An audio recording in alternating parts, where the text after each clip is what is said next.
2堂礼拜在1分钟后开始。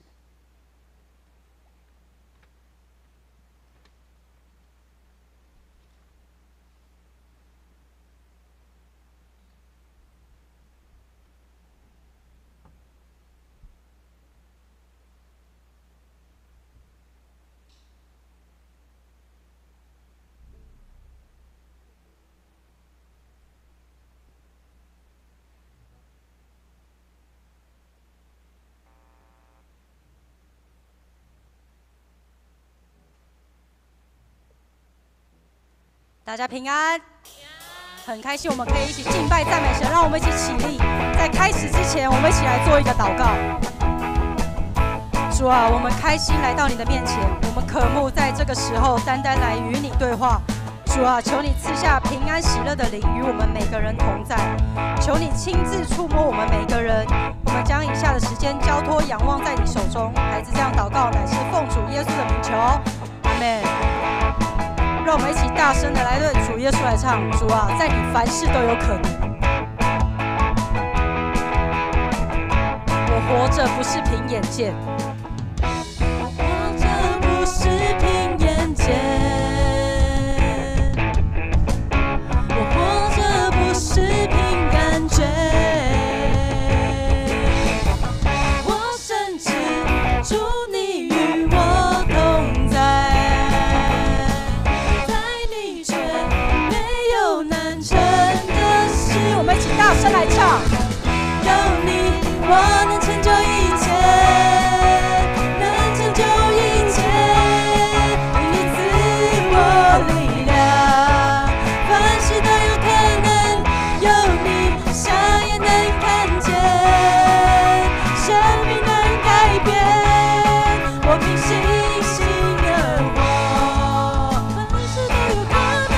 我们现在要找3个人跟他说，很开心一起敬拜赞美神。开心一起敬拜赞美神。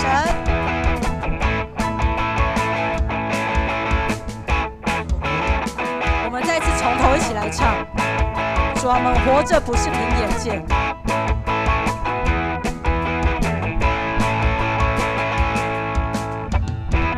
活着不是凭眼见，我活着不是凭感觉。我深知，我深知，主你与我同在，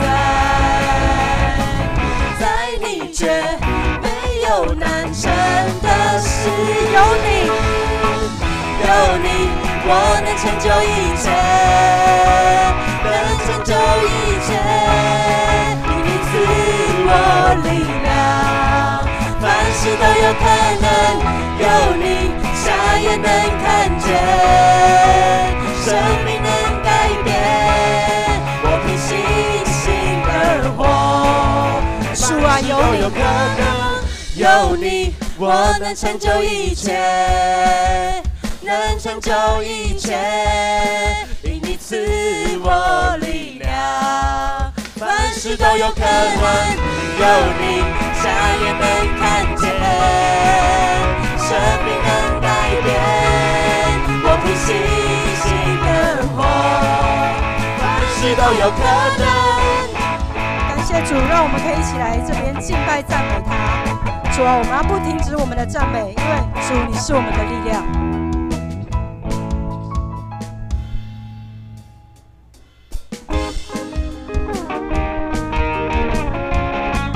我们一起开手来赞美。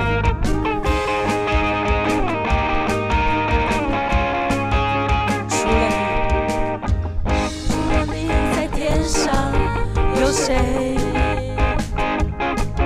除了你在地上，我也没有所爱慕。虽然有时候我身心软弱，但有一件事永远不会改变。神就是我的力量，神就是我的力量。神就是我的力量，我的福分到永远。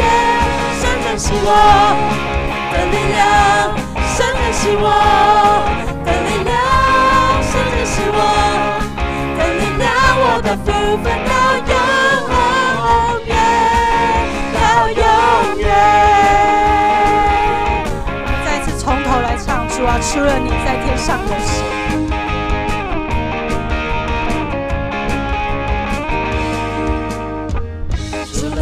在天上有谁？除了你在地上，我也没有所爱慕。虽然有时候我身心软弱，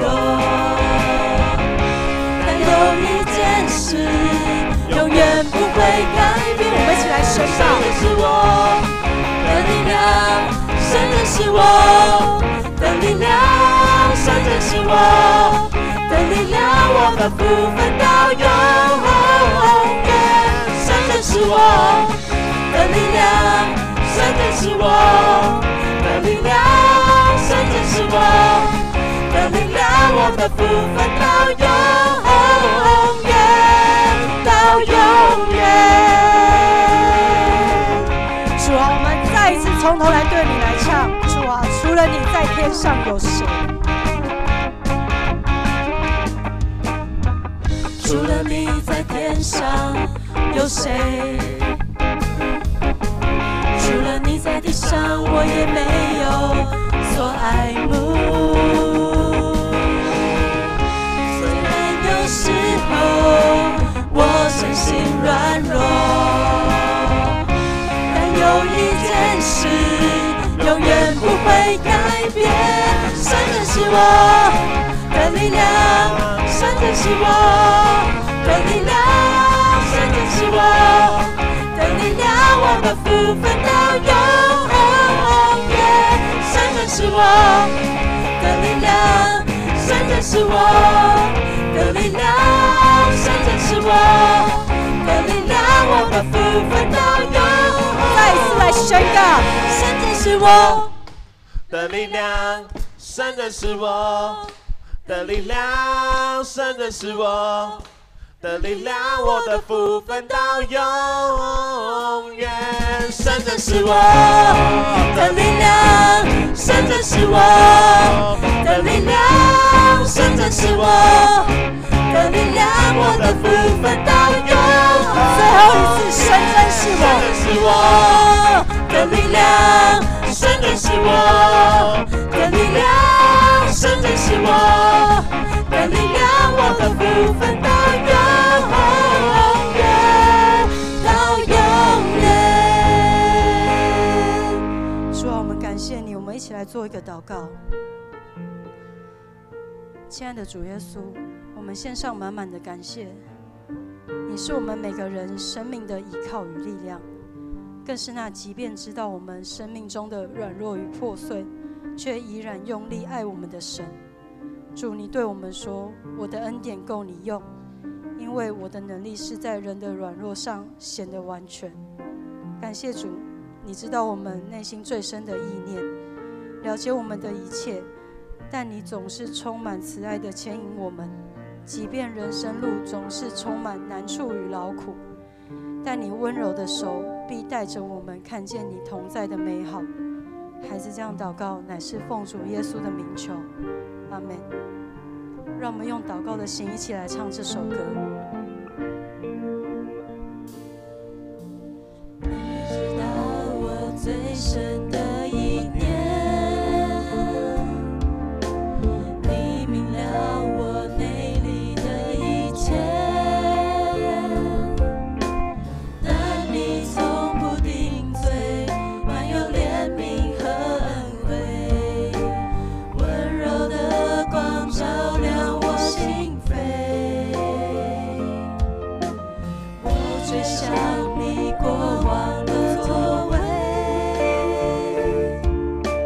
我思念你同在的容颜，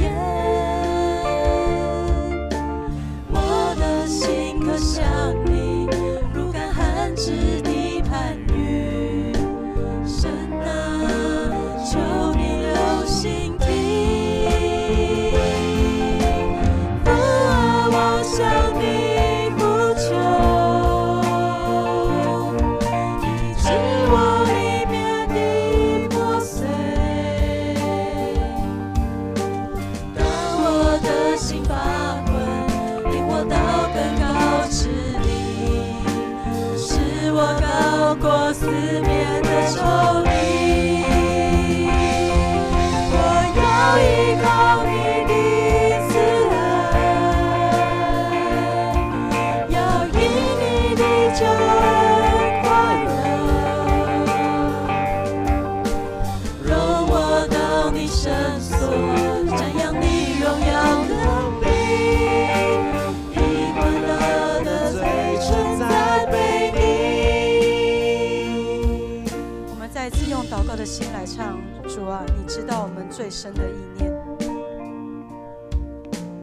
知道我最深的一面，你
要因你的救恩快乐。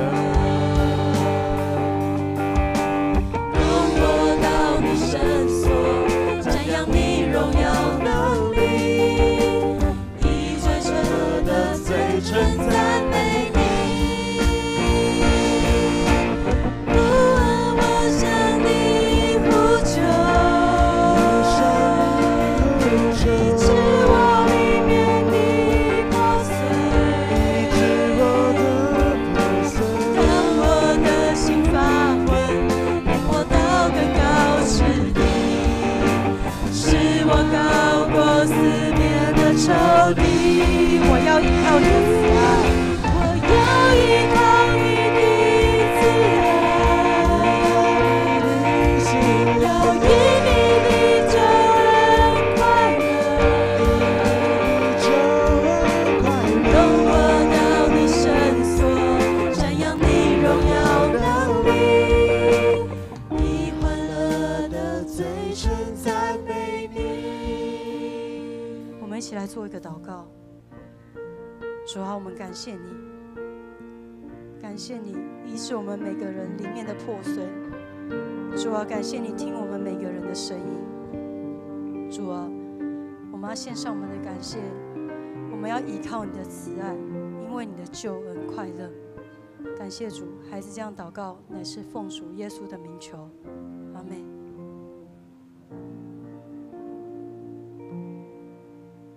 请我们依然站立，我们来攻读新的诫命，请。你要尽心、尽性、尽意爱主你的上帝，这是诫命中的第一，且是最大的。其次也相仿，就是要爱人如己。这两条诫命是律法和先知一切道理的总纲。我赐给你们一条新命令，乃是叫你们彼此相爱。我怎样爱你们，你们也要怎样相爱。你们若有彼此相爱的心，众人因此就认出你们是我的门徒了。请坐。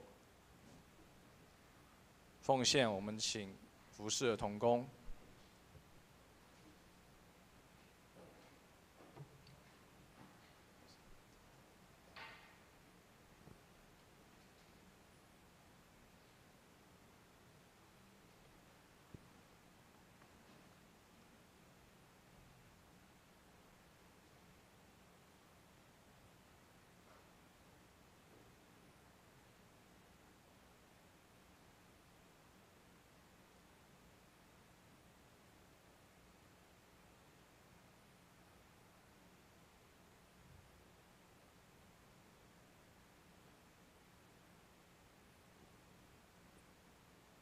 我们一起来做奉献祷告。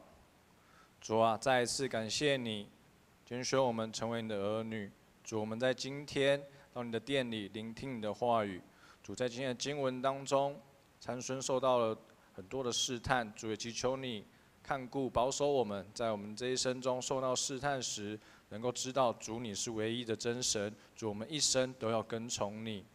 现在我们也奉上一点金钱作为圣工之用。我们也要用你教导我们的主祷文来祷告说：我们在天上的父，愿人都尊你的名为圣，愿你的国降临，愿你的旨意行在地上，如同行在天上。我们日用的饮食，今日赐给我们，免我们的债，如同我们免了人的债，不叫我们遇见试探，救我们脱离凶恶。因为国度、权柄、荣耀，全是你的，直到永远。阿们。报告，我来报告。我们一起翻开周报。我们来看教会消息。第一个，本主日我们感谢许夏斌牧师，待会会带来我们的勉励。那愿主赐福保守许牧师和他的家庭。我们一起拍手，我们先谢谢我们的许夏斌牧师。好，第二项是7月14号到24号，我们2位牧师他是安排年休返乡探亲。第3点，今天下午全教会大扫除，请各单位团契按总务部分配，那协助各区域整理。那这边青少年还有社青乐团应该是分配到 B1 还有2、3楼。那再请大家帮忙。那第4项，请各团契单位7月23号前将财务账册交给干事，那以利进行年终的检账。第5项，青少年团契我们在8月19到20号会举办夏令营，地点在桃园青年体验学习园区，那费用一律是2000元，报名表在1楼可以自由索取。那如果有问题的，可以问我们的辅导定性还有子瑜。团契消息。第1项，7月29号到30号，儿童主日学举办生活营，地点在宜兰的露营。好，那再来肢体消息，我们看邱兆明执事父亲的邱兴东弟兄，在7月9号安息主怀。那我们在8月5号早上11点，台北市第2殡仪馆景仰楼1楼至真2厅，我们会举行告别礼拜。那之后会前往阳明山花葬区做安葬。愿主安慰众遗族。那要参加的，请在柜台登记，以利预备车辆以及相关事宜。奉献明细，请我们自己来看。报告这边，那接下来我们来读圣经的话。今天的圣经记在士师记16章15到22节。一起来读。大利拉对参孙说：“你既不与我同心，怎么说你爱我呢？你这3次欺哄我，没有告诉我，你因何有这么大的力气？”大利拉天天用话催逼他，甚至他心里烦闷要死。参孙就把心中所藏的都告诉了他，对他说：“向来人没有用剃头刀剃我的头，因为我自出母胎就归神做拿细耳人。若剃了我的头发，我的力气就离开我。”我便软弱像别人一样。大利拉见他把心中所藏的都告诉了他，就打发人到非利士人的首领那里，对他们说：“他已经把心中所藏的都告诉了我，请你们再上来一次。”于是非利士人的首领手里拿着银子，上到妇人那里。大利拉使参孙枕着他的膝睡觉。叫了一个人来剔除他头上的7条发髻，于是大利拉克制他，他的力气就离开他了。大利拉说：“参孙啊，非利士人拿你来了。”参孙从睡中醒来，心里说：“我要像前几次出去活动身体。”他却不知道耶和华已经离开他了。非利士人将他拿住，挖了他的耳睛，带他下到迦萨。用铜链拘锁他，他就在监里推磨。然而他的头发被剃之后，又渐渐长起来了。上帝的话读到这边，接下来正道，我们请夏斌牧师，他的题目是参孙的秘密。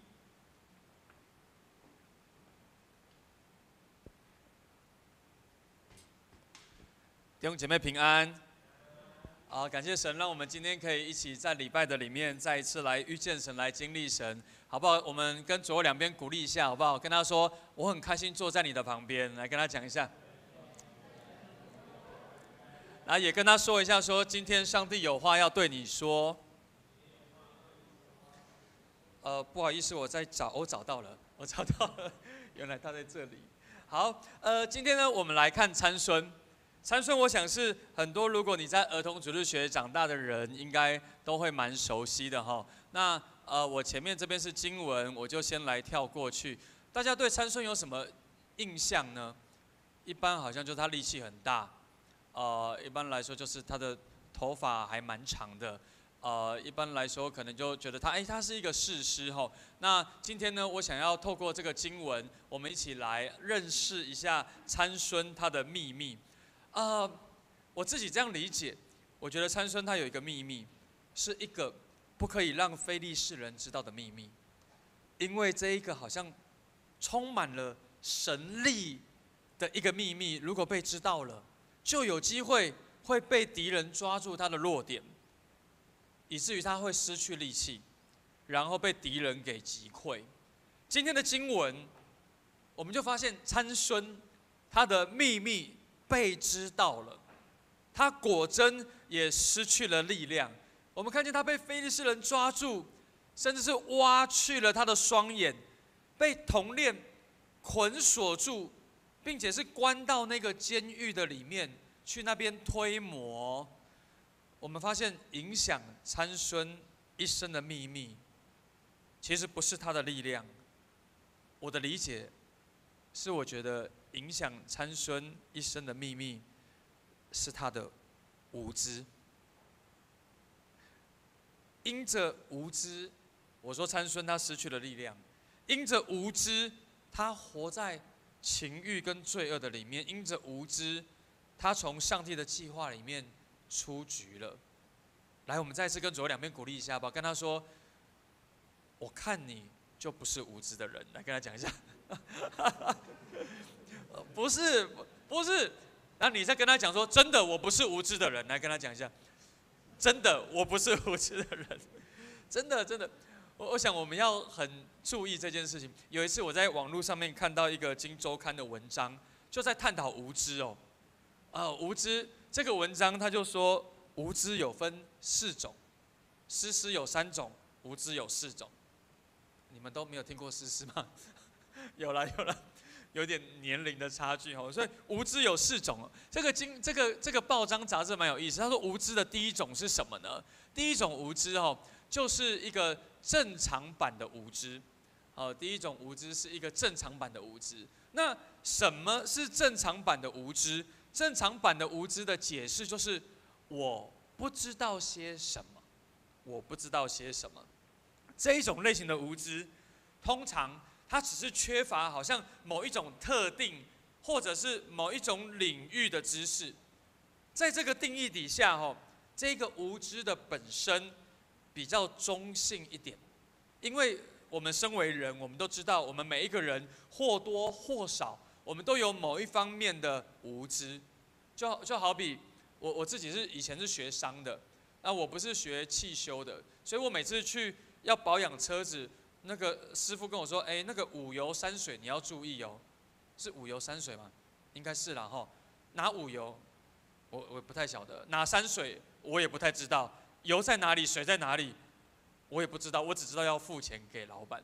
所以这就你看我就对于这种汽修、汽车这种无知，但是我需要找到一个值得我信任的老板。所以弟兄姐妹，这一种无知，这种人哦，这种无知，如果我们通常哦，如果我们还有一点点自知之明的话，我们可能会主动的想要去接受一些新的知识，或者是一个新的学习。这一种正常版的无知，其实也比较不会影响到身旁的人。但是这个报章杂志下一个他说，下一款是哪一种款的无知呢？下一款的无知是一种进阶版的无知。那这一种进阶版的无知，什么是进阶版的无知呢？进阶版的无知的意思就是我不知道，我会不知道些什么。这种进阶版的无知，他说他不知道，他会不知道些什么。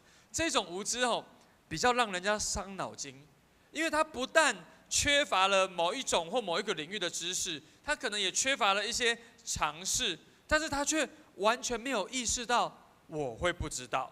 他很自由自在的活在自己的小空间里面、小宇宙里面自给自足。这种人看起来是人畜无害，但是因为他们好像没有自觉，所以往往也会给别人添麻烦。添了麻烦，他还不知道。这种人状况好叫做天然呆啊；状况不好就是白目鬼啊。有这种人在你身边吗？有人点头点小一点呐，不然坐在你旁边的人很尴尬。有这种人第3种无知是什么？第3种无知是一种好像比较高级版的无知，被称为高级版的无知。那这种高级版的无知是什么呢？这种高级版的无知是我不认为我会不知道些什么。我不认为我会不知道些什么。这一种无知呢，这种类型的人通常他都是自我感觉良好，然后他喜欢在他的同温层的里面，他的同温层是又厚又温暖又舒服。这种人通常他的论述能力、说话能力不会太差，而且他的攻击性也蛮强的，很喜欢打脸别人，也很喜欢呛瞎别人，甚至是网络上面他是很喜欢神回复别人。他说这种人只要遇到论述能力或逻辑能力比他强一点的，他就会很容易恼羞成怒，而且对于观点跟他不一样的人，他也会不屑一顾。他看似很讲理，但是却让人家觉得他很无理，而且他的浑身都是刺，让人家觉得很难相处。来跟隔壁的说，厉害的来了，来跟他讲一下，厉害的来了。最后一种无知呢，是所谓的终极版的无知。终极版的无知的意思就是，我知道我不知道些什么，但是你奈我何？你能够奈我何？这种无知的人呢，说穿了就是没有羞耻心。与其说他无知，不如说他很会卖弄自己的无知，甚至他还会操弄别人的无知。见人说人话，见鬼说鬼话，明明都是胡说八道，还理直气壮。然后他被揭穿了哦，他还会嬉皮笑脸，毫不在乎。这种人呢，就唯恐天下不乱，因为天下要够乱，才有他可以浑水摸鱼的空间。弟兄姐妹，我们看到这个报章杂志，我不知道你觉得你自己是哪一种无知？来，我们做一个调查，不要这样不礼貌，不要这样调查。我自己觉得我比较倾向第4种。怎么会有人点头？怎么？就我觉得我比较倾向第4种，就爱乱讲话，然后就是胡说八道这样。可是我讲到是很认真的讲到，我没有胡说八道。对，其实我读完这篇报道，我的感受是什么？我的感受是，我觉得没有人是完美的，也没有人能够全知全能。每个人或多或少都有我们的无知，所以我觉得其实无知并不可耻啊，无知并不可耻，甚至是无知其实也不是一件坏事。无知代表了，其实我们都有进步的空间，无知代表了我们都有成长的空间。但是问题来了，问题不是我们应该要停留在无知而已，问题是我们知道自己有无知，可是我愿不愿意来成就更好的自己？我愿不愿意让我的生命是可以有一个突破跟长进？我觉得参孙，我觉得摩西他其实他的秘密就是他真的是活在一个无知的里面。摩西的生命有3个无知，透过今天的经文，我们一起要来看。我觉得摩西不是摩西，我怎么一直讲摩西？参孙的生命里面，我觉得他有第一个无知，就是他对于诱惑跟试探，他是处在一个无知的状态。我们看见经文的里面，在经文的15节到16节，我们看见大利拉哦，他对参孙说：“你既然不与我同心，应该要这样用一个大利拉的口吻，哦，你都不与我同心，怎么说你爱我呢？你3次骗我，你都没有跟我讲你的力气从哪里来的？”弟兄姐妹，这边说到大利拉是天天用这种话来催逼参孙，甚至催逼到参孙心里面觉得快要烦闷死了，来跟隔壁的女生说不要这样讲话，来讲一下，真的不要这样讲话，真的不要这样，就是通常男生吼，你那一次还 OK， 你天天这个样子，他会觉得就矮油呀哈，甚至有时候可能会俩拱哦。我们看见大利拉，他天天都用这种口气，都用这种口吻来逼参孙，来逼迫他，来催逼他，使他心里面觉得很激动，甚至是觉得很烦闷，而且烦闷到要觉得要死了，这种觉得就神呢，就烦呢，甚至可能都想要逃离这个家，想要离开这个地方。你知道这个烦闷要死，表示参孙他已经快要承受不了来自大利拉的压力了，他快要崩溃了。其实我们要看哦，从这一个15节、16节的经文之前，如果你去前面看，其实大利拉已经发动了3次的诱惑要来引诱参孙。这一次15节、16节其实是第4次的引诱。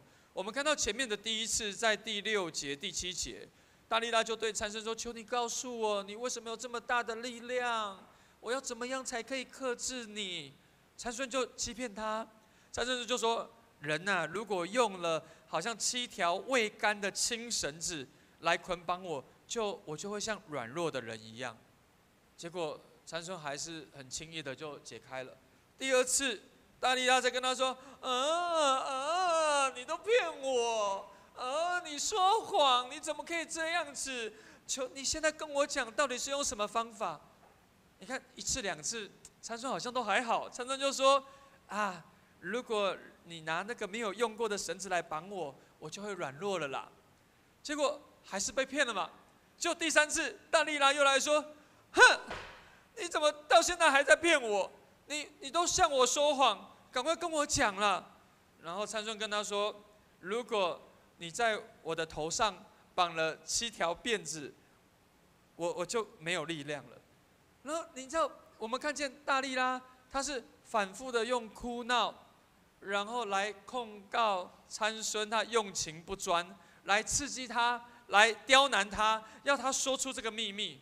我们看见，其实参孙他在回答，他每一次回答大利拉的过程里面，我们可以感觉到他已经一步的，好像进入到要把他的那个秘密说出来。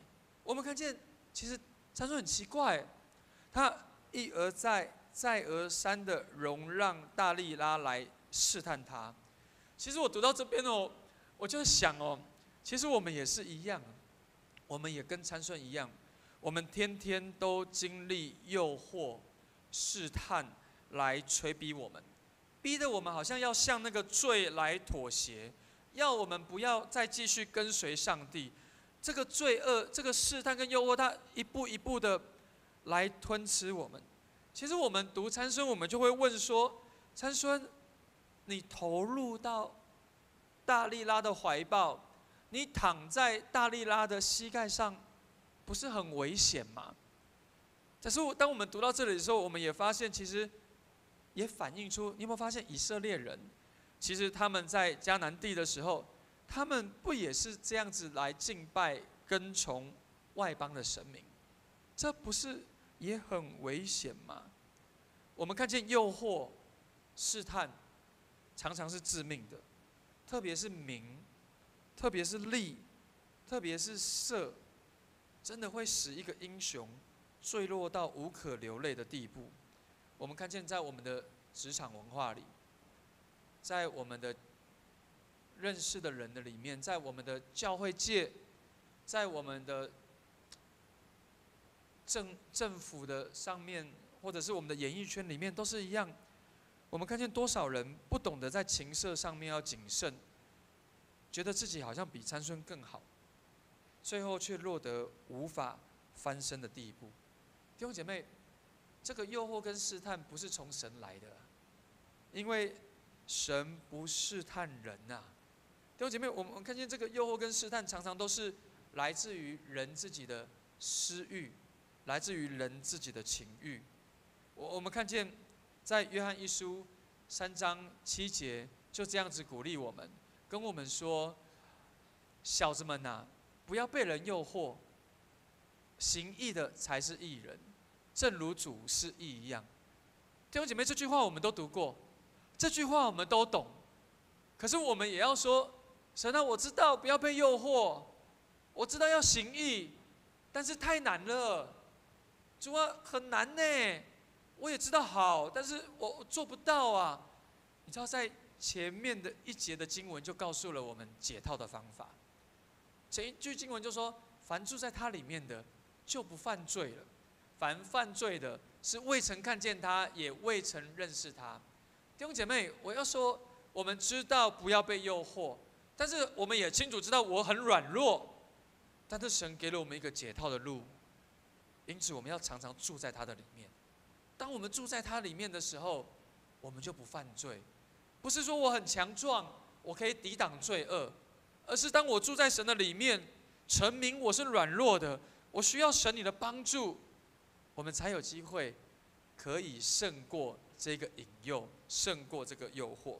第二个，我们来看参孙，他还有什么样子的无知？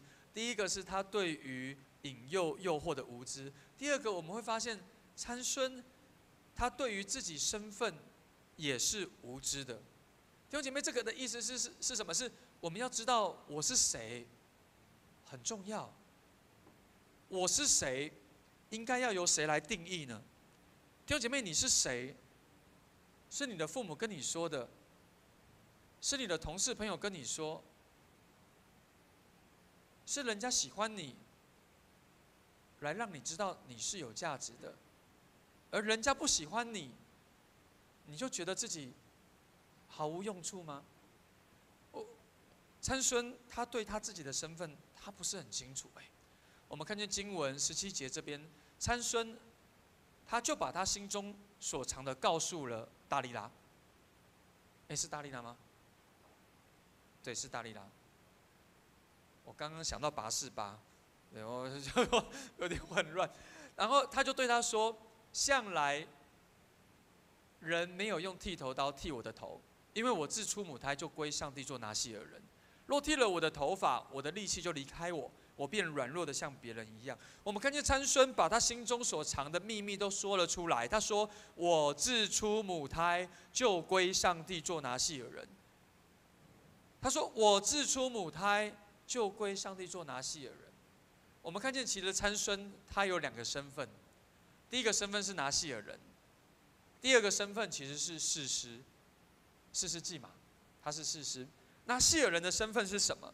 拿细耳人就是规定，拿细耳人就是无论男女，如果向上帝许了愿，就要还这个拿细耳人的愿。拿细耳人的愿是什么？就是他宣布他自己是归上帝的，他是属于上帝的，所以他有3样事情是不可以犯的。第一个是拿细耳人他不喝酒。我们知道酒，喝了酒如果醉酒了，可能你会行为会脱轨，所以成为拿细耳人他是滴酒不沾的。第二个，拿细耳人的身份是他不可以剃头发。确实参孙他知道，他一直都没有剃头发。第3个是什么？他是不可以接触死尸，不可以接触不洁的物。如果我们看参孙，他是拿细耳人，照理说他是不可以喝酒，不可以剃头发，也不可以触碰死尸。可是我们读圣经知道，他喝酒，他也碰死尸，去那个尸殖的尸体去拿蜜来吃。弟兄姐妹，他只剩下没有剃头发遵守。我们知道拿细耳人不可剃头发，只是如果他不是说他不能剃，他可以剃，只是他剃的时候就表示他放弃做拿细耳人的身份了。我们看见参孙他违背了约，他在这个时刻他只剩下头发这一项没有违背。我们看见参孙他认为是头发离开了他，所以他失去了力量。但是我们知道，我们读圣经的人，我们知道头发的离开只是表示上帝的离开而已。弟兄姐妹，我们看见是因为上帝的离开，才导致参孙力量的失去。我们看见参孙他一直都忽视拿细耳人的这个约定。你看到他的生命是我行我素，他还以为上帝会帮助他。参孙他轻看了拿细耳人的身份。照理说，拿细耳人应该是一个最谨守自己的人，也是一个最持守约定的人，也应该是一个看重分别为圣自己生命的人。可是参孙却不是这样，他对于他拿细耳人的生命身份，他是无知的。我们知道第二个他的身份是什么？是士师。士师是什么呢？士师呢，在当时候的时代，士师的意思呢，他就是一个审判者。如果你去读士师这个原文哦，他是一个审判者，他也是一个管理者，他也是一个拯救者，并且他是一个颁布摩西律法的人。所以其实照理说，一个审判者、一个管理者、一个拯救者、一个颁布律法的人，他应该要对于上帝的律法最清楚，不然他怎么颁布？士师也是什么呢？士师也是为着百姓之间如果有争议的事情，他必须要出来站在一个中间的立场，做好审判，来做好决定。并且我们知道士师也是一个上帝所呼召，不是任何人可以当士师的。士师是上帝的选召，是上帝的命定，并且他是要带领百姓从事军事上、宗教上、行政上的一个领导。所以如果我们从这一个士师的介绍，我们可以明白，士师的身份应该是一个最可以领导自己、最可以检视自己、审判自己、管理自己的人。但是我们看到参孙却好像不是这样。但我们也要说，今天的经文，参孙说：“因为我自出母胎就归上帝做拿细耳人。”我们听到这一句话是参孙的自白，我们知道，其实他并不是完全的糊里糊涂的人，其实他是知道他是被上帝所呼召的。但是我们不解的是，我们不明白的是，参孙拥有如此特别的身份，但是他却怎么可以如此的随便，不知谨守，完全不在乎自己的呼召？弟兄姐妹，我要说，上帝的儿女如果不知道自己的身份是什么，上帝的儿女如果不知道要洁身自爱，不知道要分别为圣，我们就会跟参孙一样，好像成了外邦人的笑柄。弟兄姐妹，我们都需要知道自己的身份。如果我们对自己的身份无知，那会是一场灾难。在职场上，有人是做老师的，有人是做学生的，有人是做秘书，有人是做工程师，有人从事金融保险，有人做医生。我们需要知道自己的身份是什么，我们才能够活出命定，我们才能够活出那一个价值。弟兄姐妹，然而我们成为基督徒，我们也要清楚知道我们的身份是什么。我们的身份就是上帝的儿女，我们不是雇工，我们有得胜的 DNA， 我们是可以胜过诱惑试探的。我们需要知道，我们是被上帝所选召的。在罗马书的里面，神的话就这样跟我们说，他说：“圣灵与我们的心同证。”圣灵与我们的心同证，证明了什么呢？证明了我们就是上帝的儿女。所以罗马书8章17节就跟我们说，既然我们是儿女，就是上帝的后世，是神的后世，是跟基督一起做后世的。如果我们和他一同受苦，我们也必和他一起得荣耀。因此弟兄姐妹，我们需要知道我们的身份。我们有一个身份，可能是在职场的里面，我是这一个岗位的主管，我是这一个位置的职员。但是我也要同时知道，我是上帝儿女的身份。我不是只是被招来这里完成我的工作，领这份薪水，我更要在这一个位分上面询问上帝：是神，我是你的儿女，你要我在这个职位上做什么呢？赚钱、领薪水很重要，但是不止这个样子，我还需要知道神，你呼召我做什么。弟兄姐妹，我们在我们的团契的里面，也许我们是会长，也许我们是财务，很重要。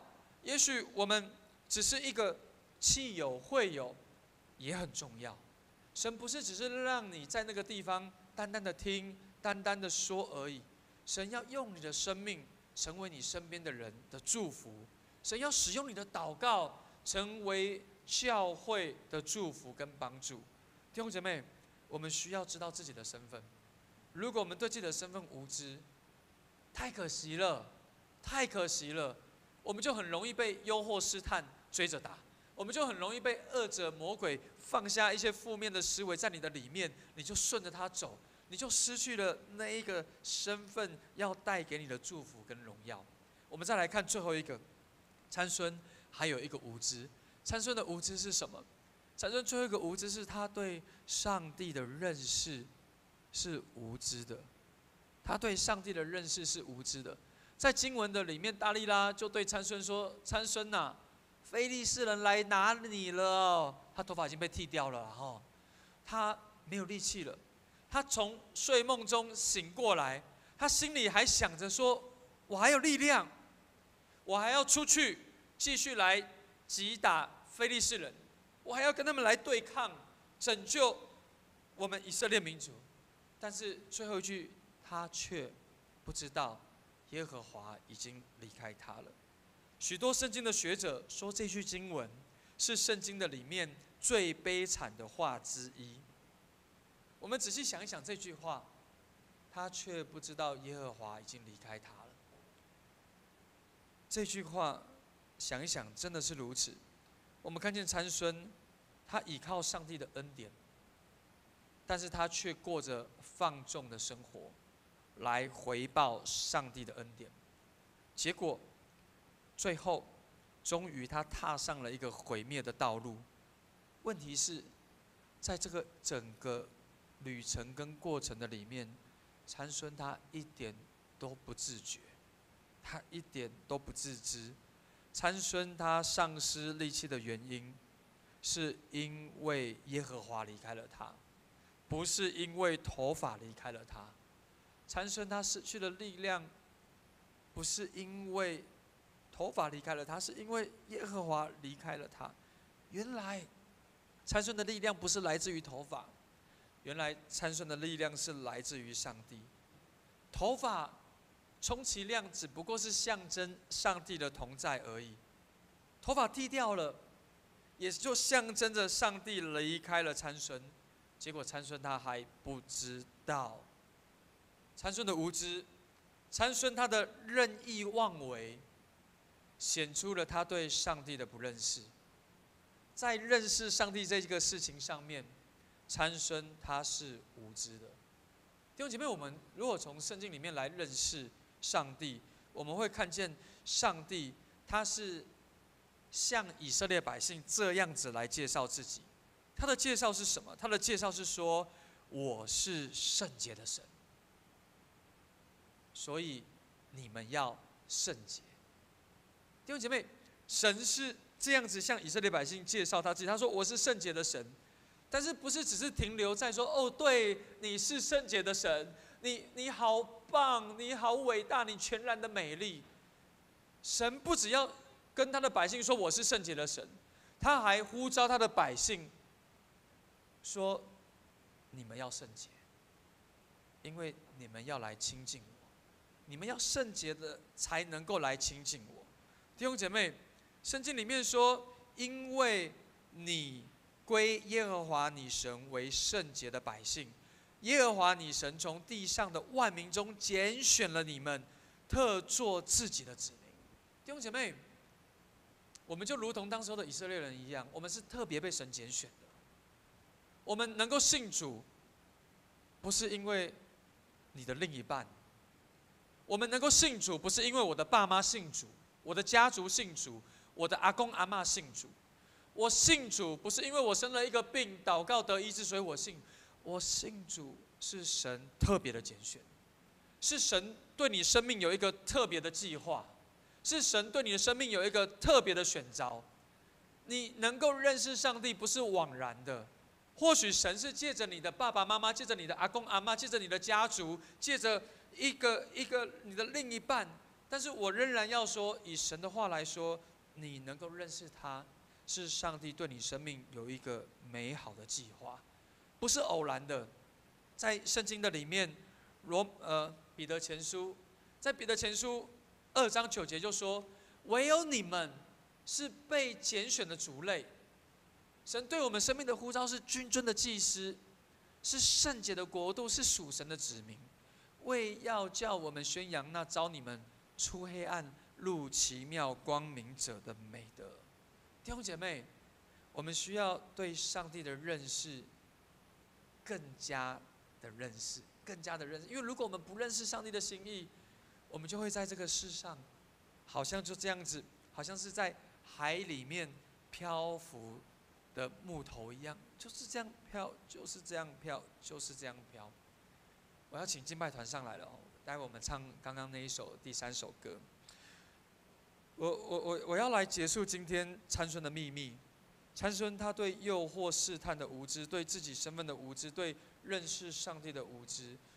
弟兄姐妹，我不知道你能不能够认同这样的话，是一个没有以神为神的人，其实我们的生命是没有根的，我们的生命也是没有定见的。我们会哪里有好处就往哪里去，哪里有好处就往哪里靠。我们很容易会只想要满足自己的好处，自我中心、自私。我们只为了满足眼前的利益来生活，短视近利。我们很容易只是跟着感觉来走。我要说感觉很重要，但是我们还需要理性跟思辨来确认。我们更需要有上帝的话来引导。弟兄姐妹，我们读圣经，我们看见参孙好可惜，好可惜，他明明是一个在母腹的里面就被上帝拣选的人，做拿西尔人。他后来大有能力，神也拣选他做一个士师，可是他却过着一个好像没有神的生活一样。他放纵自己喝酒，他看见哪里有好处就往哪里去，他看见一个女生漂亮他就喜欢就追上去，他甚至最后还去找妓女大利拉。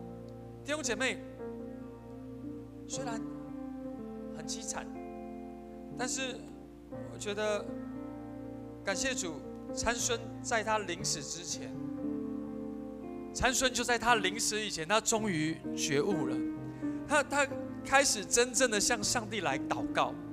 他手脚被铜链给绑着，在那边推磨的时候，以前可能只要用一根手指头就推了，他现在用了全身的力量还推不动。可是他心里面的力量好像开始刚强起来，他不再依靠他自己的力量，因为他毫无能力。他开始心里面开始祷告，他谦卑了，他认识到原来上帝才是他力量真正的来源。他把自己开始完全交托在上帝的手中，他心里面想的是只有耶和华才是我的盼望。上帝的百姓有圣洁的呼召，我们应该要忠于上帝，并且享受在上帝里面的慈爱跟恩惠。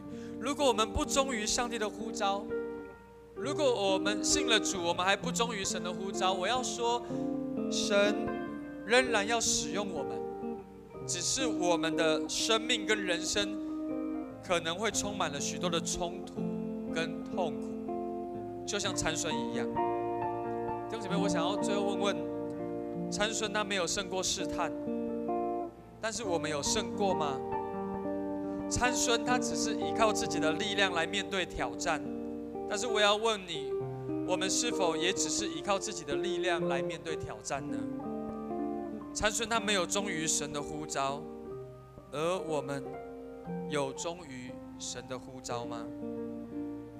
好不好？我想最后我们要带着一个祷告的心，我们要来唱这首诗歌。我们不用站起来，我们坐着来唱，因为我想今天我求主更多的把他的心意放在我们的生命的里面，好不好？我们一起开口来唱。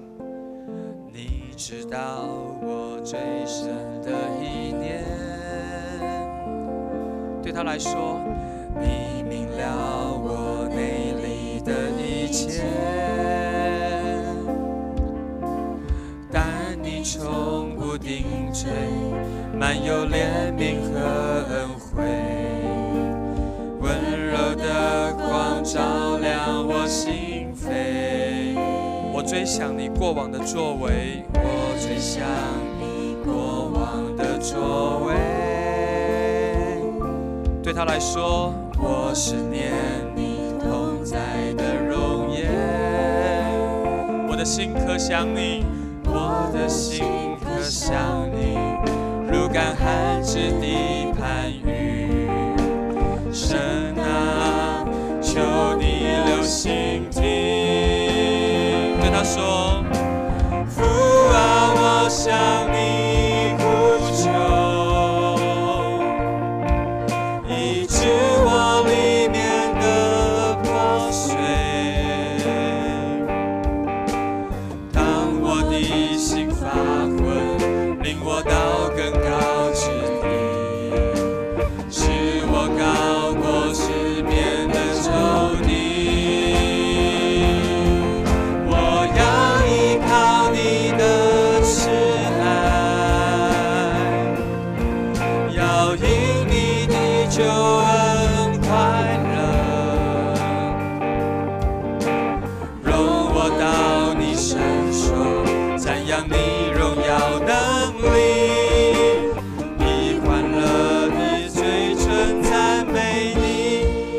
从头再来，闭着眼睛来唱。你知道我最深的意念，对他说：你明了我内里的一切，但你从不定罪，满有怜悯和恩惠，温柔的光照亮我心扉。闭着眼睛对他说：我追想你过往的作为，我思念你同在的容颜。对主说：我的心可想你，如干旱之地盼雨。对他说：神啊，求你留心听，求你留心听。父啊，我向你呼求，医治我里面的破碎，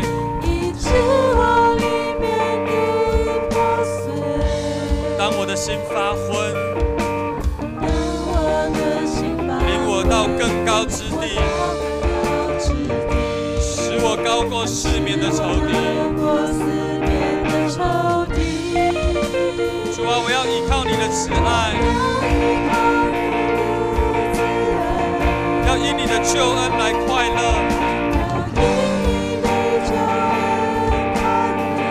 容我到你圣所，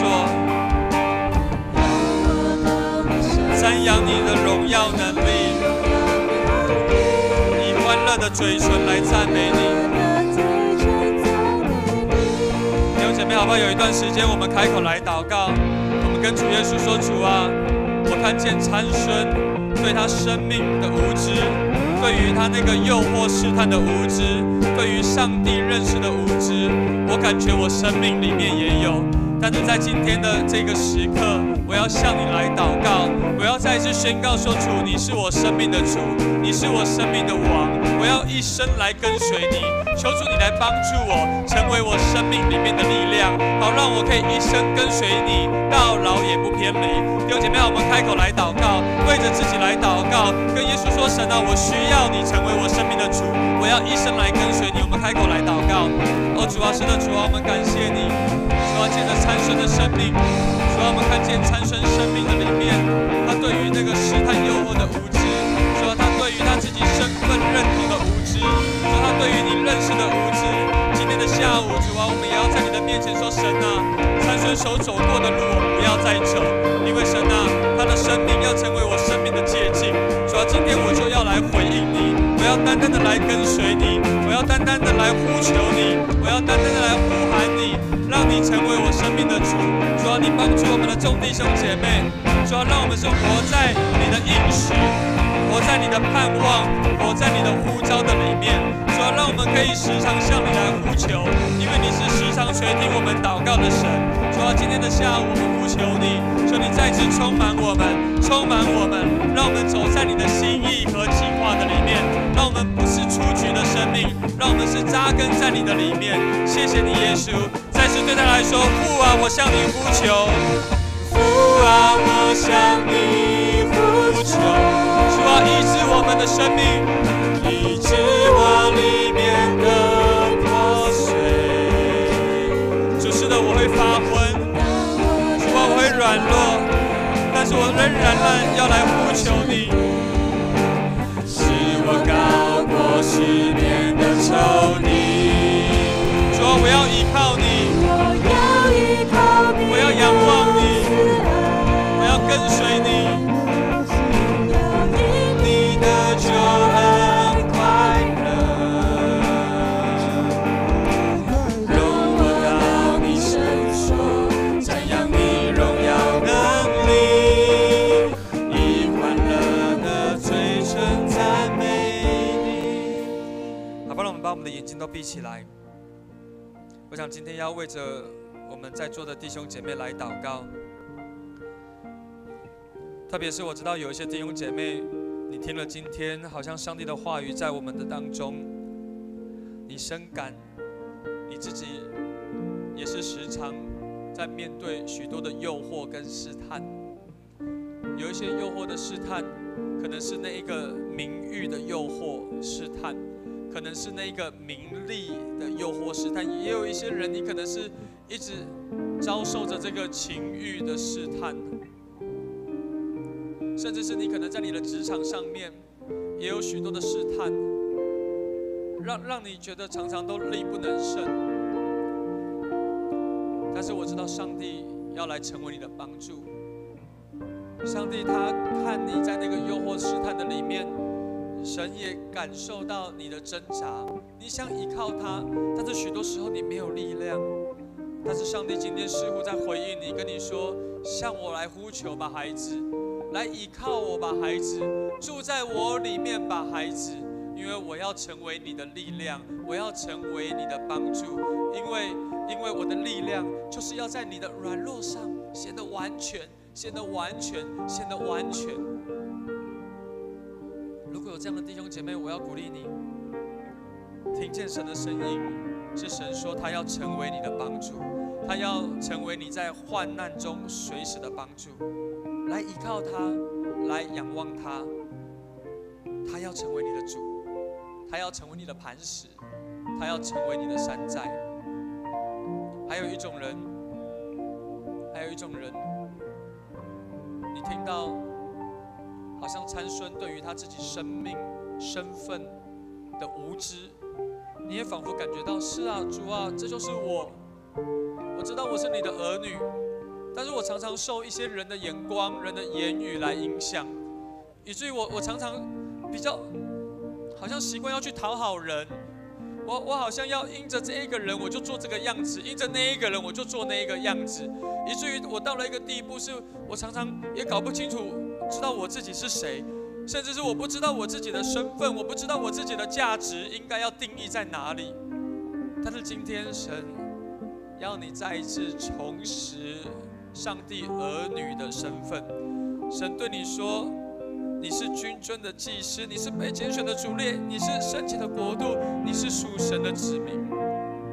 你知道你需要再一次转向神，你需要再一次抓住神对我说我是谁。我不要再活在这个世界的论述的里面，我是要活在上帝的话语的里面，好不好？刚刚以上讲了这两种人，如果你觉得是你，我要鼓励你把你的手放在心上，因为要为你来祷告，因为神要再一次触摸你，来鼓励你，来扶持你。主啊，是的，主，我要为着按手在心上的人来祷告。主，你知道我们常常活在这个世界，会受到许多的诱惑、挑战、吸引。主啊，我们也常常在那一个诱惑的里面，我们觉得很痛苦。主，但是我们好像保罗一样说，立志行善由得我，行出来却由不得我。主，但我要说，主，就是因为由不得我，谢谢你让我知道我可以住在你的里面，以至于我的里面的力量可以生发出来，不是因为我有力量，是因为你住在我的里面，我也要住在你的里面。主啊，我向你来祷告，祝福我们这一些常常好像在诱惑试探里面在挣扎的弟兄姐妹，让我们生命在今天的这个时刻有一个笃定，是主啊，我是你的儿女，主啊，我的力量从你而来，不是从头发而来，不是从能力而来，不是从知识而来，不是从位分而来，而是从耶和华你而来。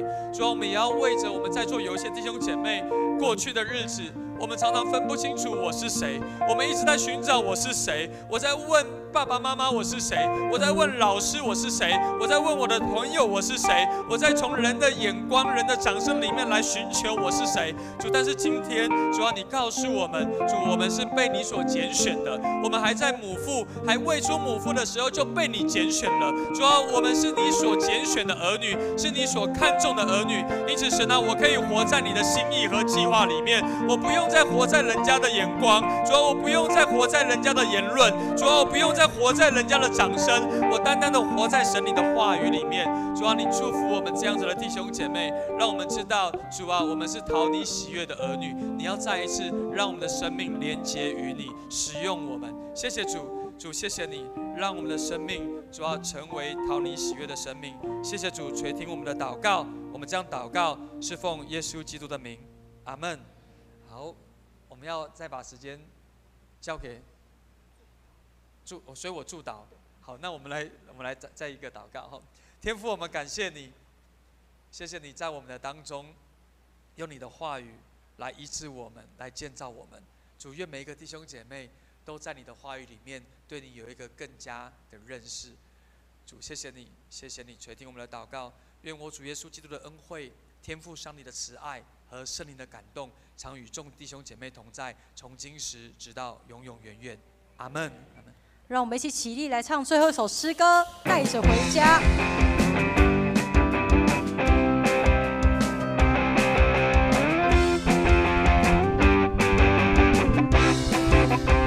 一起来。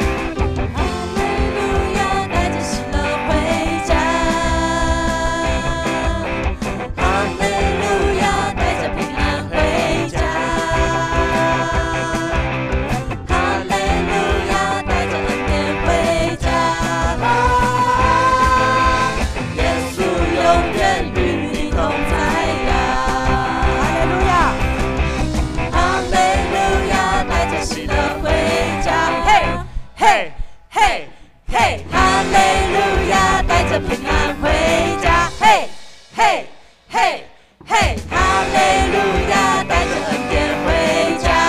啊，你是我最爱天父爸爸，哈利路亚，哈利路亚，哈利路亚，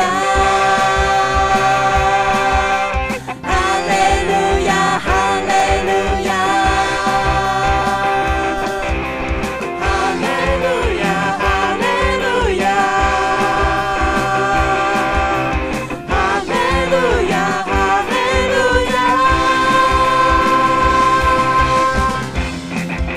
2堂礼拜到这边结束，大家可以互相请安。下面有